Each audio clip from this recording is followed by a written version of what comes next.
నా పల్లెటూరు, ఇదే నా తల్లిగారు.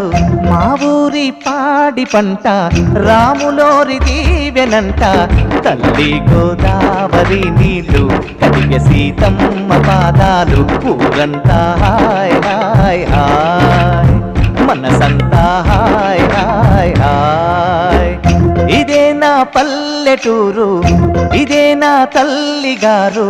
మా ఊరి పాడి పంట రాములోరి దీవెనంట.